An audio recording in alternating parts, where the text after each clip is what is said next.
స్థానిక సంస్థల ఎన్నికల వేళ రాష్ట్రంలో కీలక పరిణామం చోటు చేసుకుంది. 32 మంది ఐపీఎస్ అధికారులను ప్రభుత్వం బదిలీ చేసింది. ఈ మేరకు ప్రభుత్వ ప్రధాన కార్యదర్శి రామకృష్ణారావు ఉత్తర్వులు జారీ చేశారు. అడిషనల్ డీజీగా జయేంద్ర సింగ్ చౌహాన్, సిఐడి నూతన డీజీగా పరిమళన్ నూతన్ నియమితులయ్యారు. పోలీస్ అకాడమీ డిప్యూటీ డైరెక్టర్గా చేతన్, మహేశ్వరన్ డీసీపీగా నారాయణ రెడ్డి నియమితులయ్యారు. హైదరాబాద్ టాస్క్ ఫోర్స్ ఎస్పీగా వైభవ్ గైక్వాడ్, సౌత్ జోన్ డీసీపీగా కిరణ్ కారే, మల్కాజ్గిరి డీసీపీగా శ్రీధర్, మహబూబాబాద్ ఎస్పీగా శబరీష్, వనపర్తి ఎస్పీగా సునీత, వికారాబాద్ ఎస్పీగా స్నేహా మిశ్రా, కొమరం భీం జిల్లా ఎస్పీగా నిఖితా పంత్, ములుగు ఎస్పీగా సుధీర్, భూపాలపల్లి ఎస్పీగా సంకేత్, తెలంగాణ నార్కోటిక్ ఎస్పీగా పద్మజ, నాగర్ కర్నూల్ ఎస్పీగా సంగ్రామ్ సింగ్ నియమితులయ్యారు.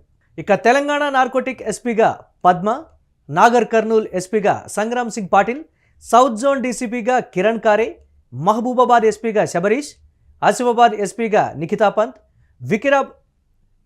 వికారాబాద్ ఎస్పీగా స్నేహా మిశ్రా, హైదరాబాద్ టాస్క్ ఫోర్స్ ఎస్పీగా వైభవ్ గైక్వాడ్, ములుగు ఎస్పీగా సుధీర్, భూపాలపల్లి ఎస్పీగా సంకేత్, వనపర్తి ఎస్పీగా సునీత, మల్కాజ్గిరి డీసీపీగా శ్రీధర్ను బదిలీ చేస్తూ ప్రభుత్వం ఉత్తర్వులు జారీ చేసింది.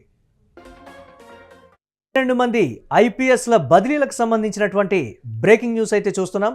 కొమరం భీం జిల్లా ఎస్పీగా నిఖితా పంత్ నియమితులయ్యారు. అలాగే తెలంగాణలో భారీగా ఐపీఎస్ల బదిలీలకు సంబంధించినటువంటి బ్రేకింగ్ న్యూస్ యూటీవీ స్క్రీన్ మీద ఎక్స్క్లూజివ్గా మనం చూస్తున్నాం.